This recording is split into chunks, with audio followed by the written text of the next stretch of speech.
또 온라인으로 함께하는 모든 분들에게 하나님의 평강이 함께하기를 빕니다.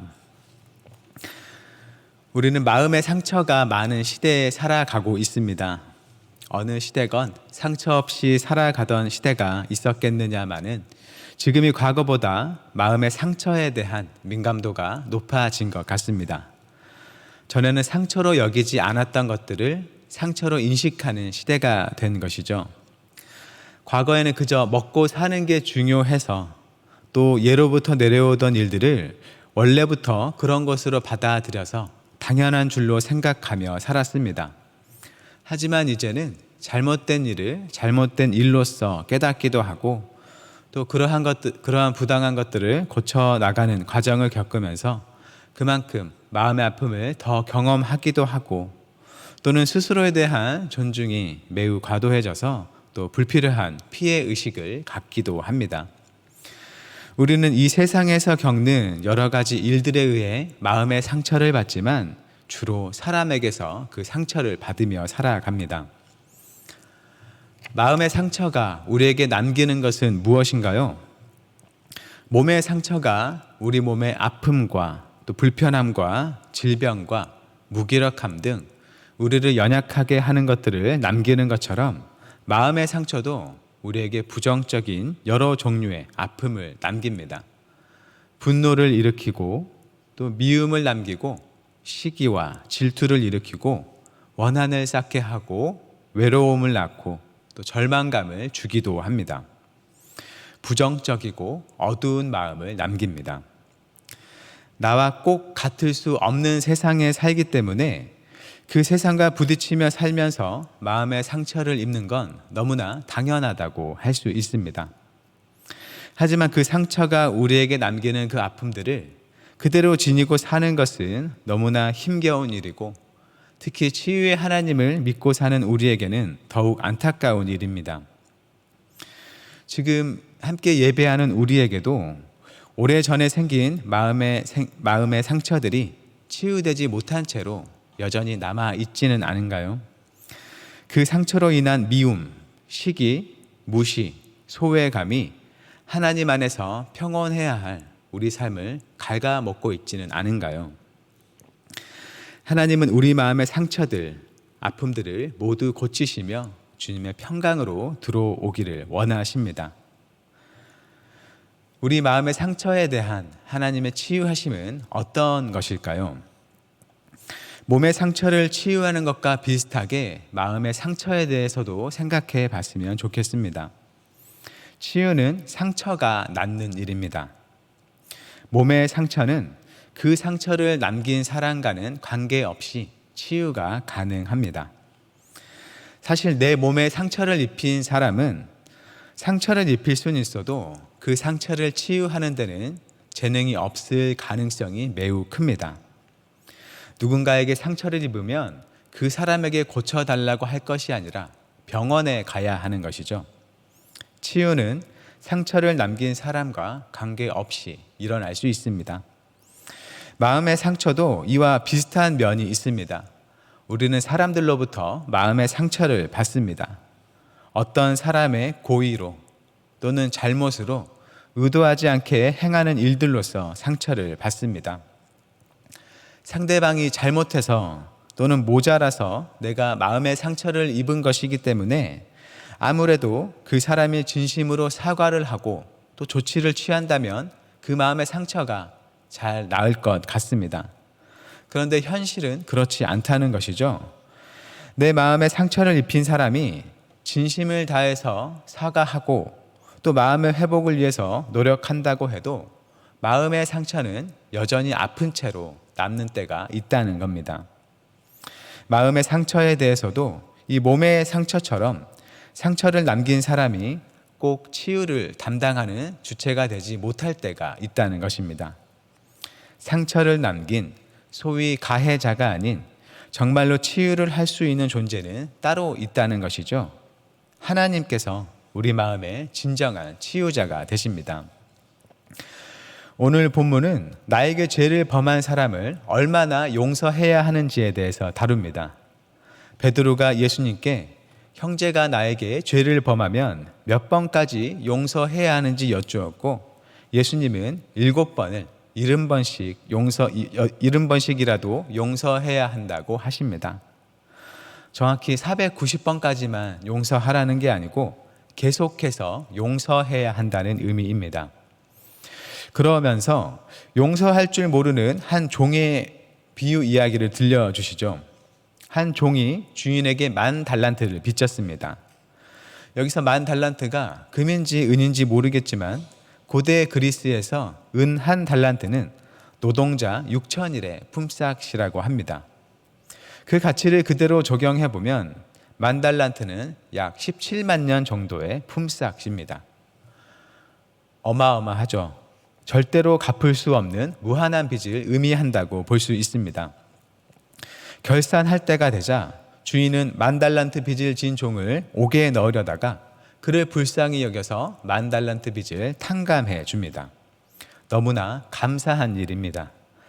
그런데 이 종은 자기에게 100데나리온, 약 100일치 품삯을 빚진 동료를 그의 애걸에도 불구하고 옥에 가두어서 빚을 갚게 합니다. 결국 이 소식을 들은 주인은 탕감해 주었던 10,000달란트의 빚을 다 갚도록 그 종을 다시 옥에 가둡니다.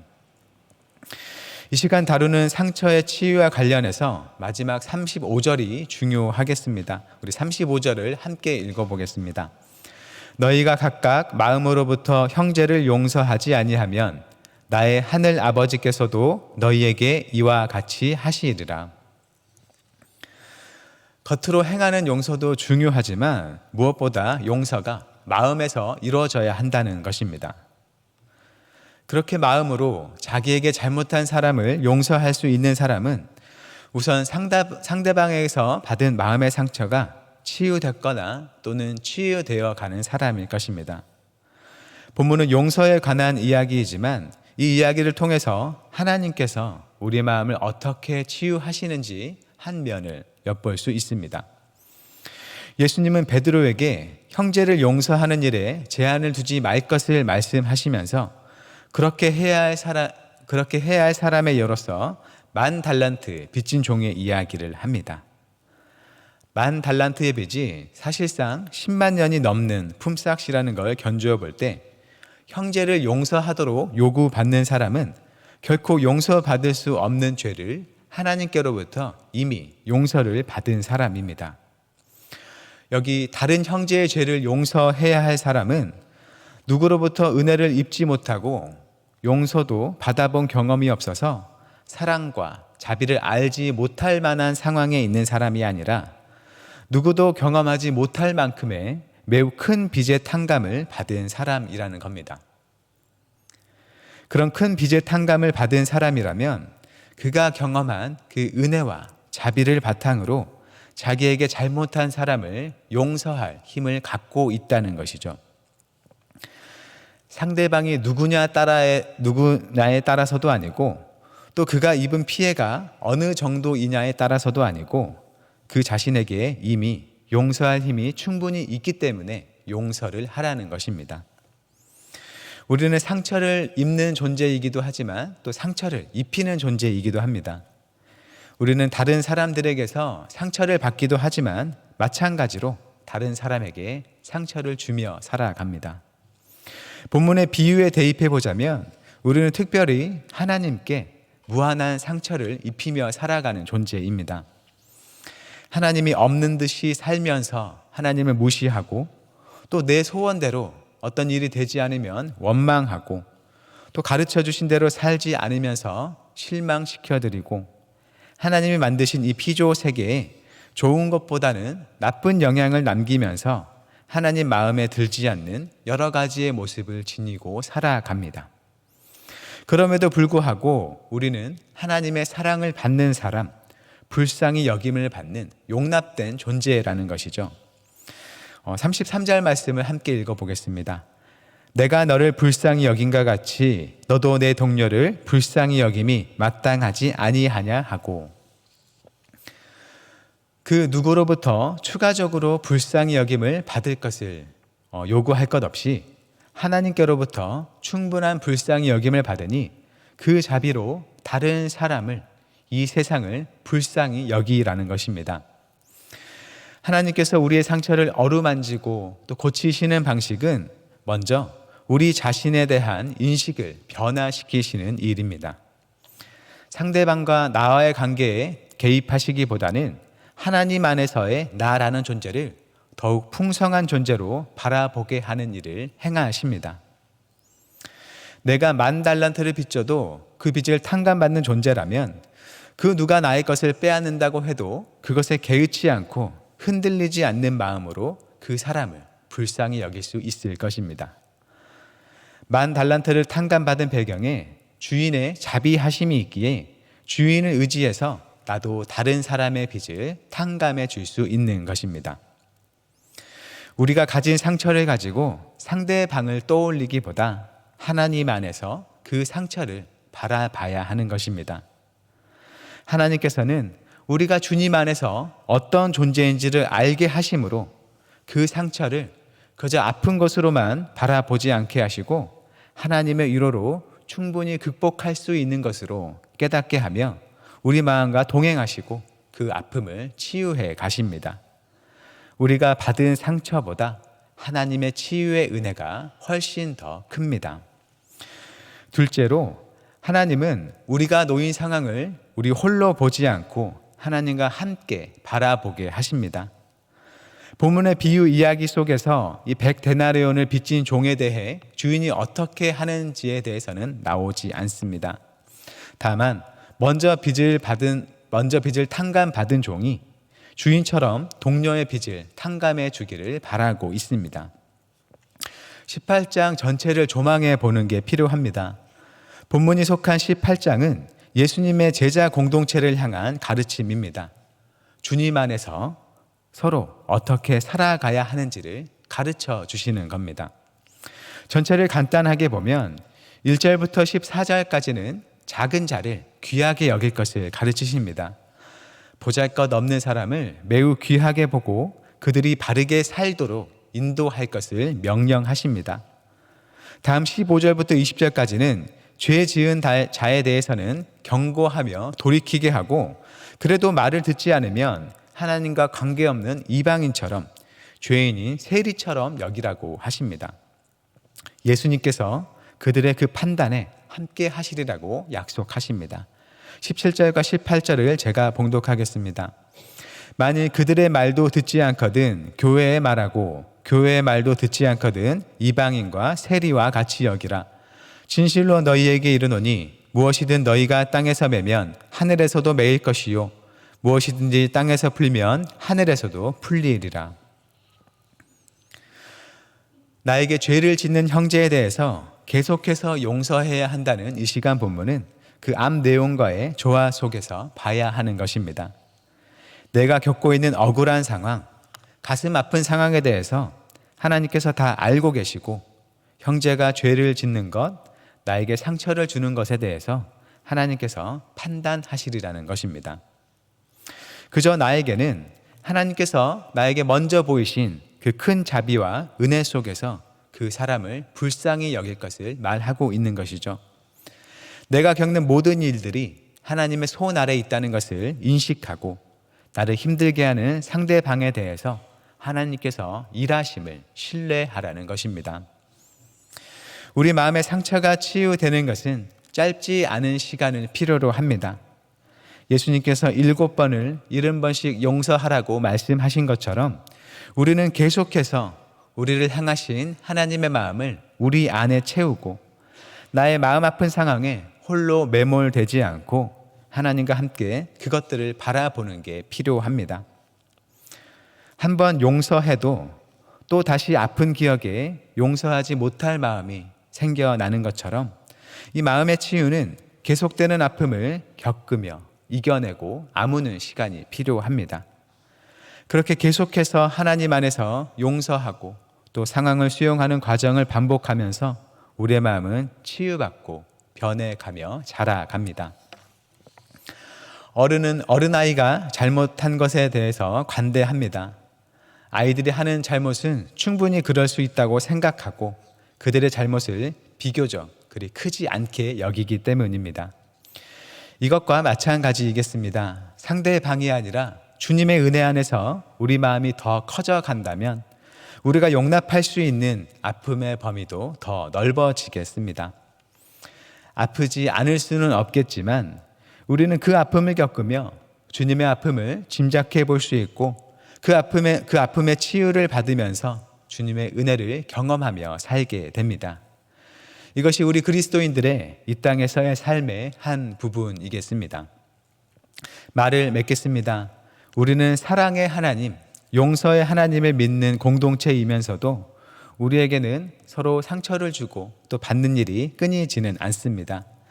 우린 여전히 연약한 사람이기에 또 부족하고 죄된 사람이기에 어쩌면 그 모습은 자연스럽다고 할 수 있습니다. 하지만 우리는 우리 홀로가 아니라 용서의 하나님, 치유의 하나님께서 우리와 함께 하심을 기억해야 합니다. 서로 상처를 주는 일이 없을 수는 없겠지만 또한 그 상처를 치유받고 회복되는 은혜가 우리에게 주어져 있습니다. 죄를 짓지 않아야 하고 또 죄 지은 자에 대해서는 엄하게 분별할 줄 알되 또한 용서와 치유의 일에 대해서도 적극적인 관심을 갖고 우리 안에 이뤄갈 수 있기를 바랍니다. 그 모든 일을 통해서 우리 각자의 마음이 치유될 뿐만 아니라 서로를 용납하고 용서하는 사랑이 있는 주님의 공동체를 이뤄갈 수 있기를 바랍니다. 주님께서 그 모든 일에 함께 하십니다. 주님의 사랑을 부음받고 주님과 함께 나의 아픔을 바라보며 더 넓고 깊은 마음으로 세상을 바라보며 치유하는 은혜가 모든 한영교회 성도님들의 삶에 가득하기를 주님의 이름으로 축원합니다. 함께 아무것도 두려워 말라 찬양하고 기도하겠습니다.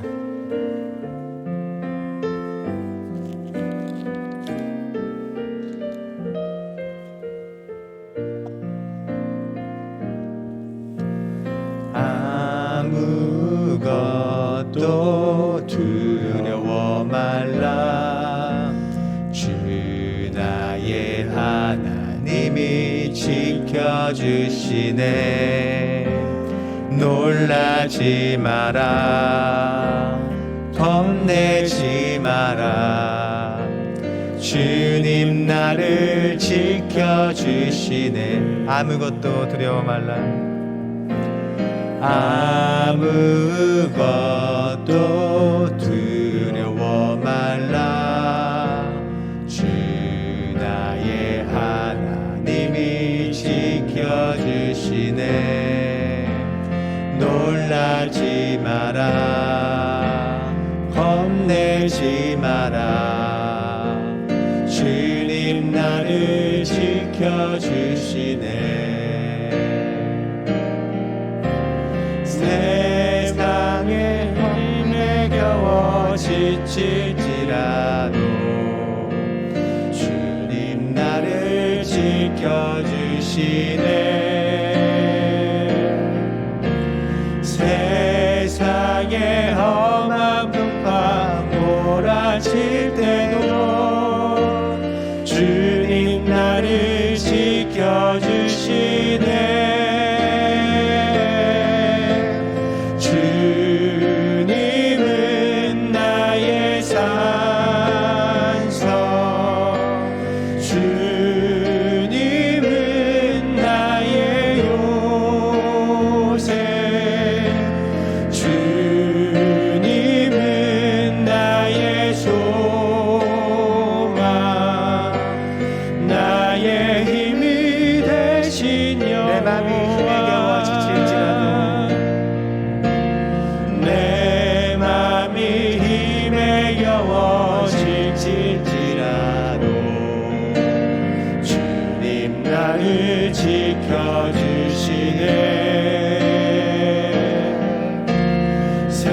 세상의 험한 풍파 몰아칠 때도 주님 나를 지켜주시네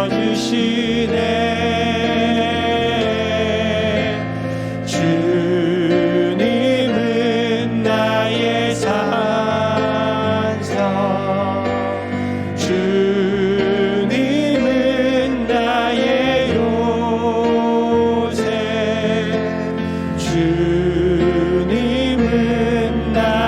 나의 소망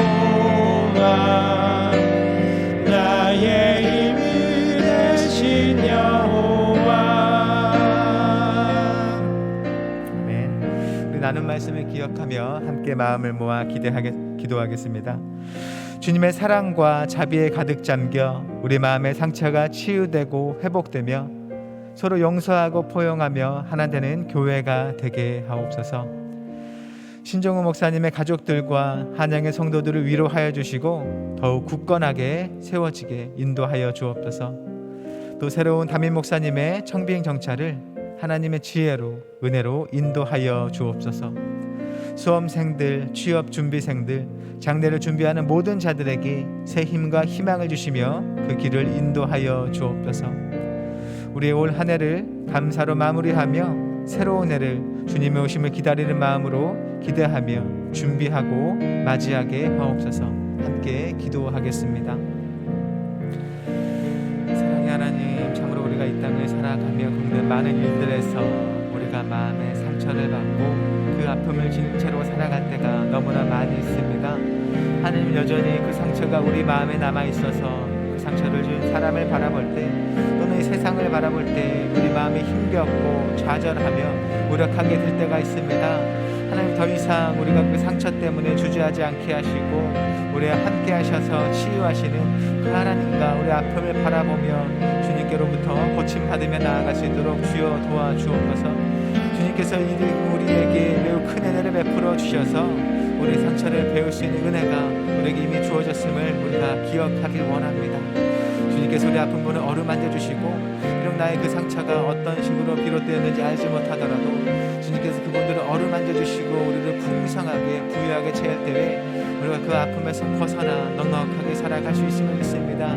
그저 미운 마음으로 사람들을 바라보지 않게 하시고 주께서 우리를 먼저 용서하신 그 사랑과 그 자비로 우리 또한 저들을 용서하며 그 아픔을 함께 치유해 나가는 우리가 될 수 있도록 또는 우리 공동체가 될 수 있도록 이 세상이 될 수 있도록 하나님 역사하여 주옵소서. 먼저 우리가 서로의 부족한 것들을 용서하고 받아들이며 사랑이 가득한 공동체를 이곳을 채워나갈 수 있기를 원합니다.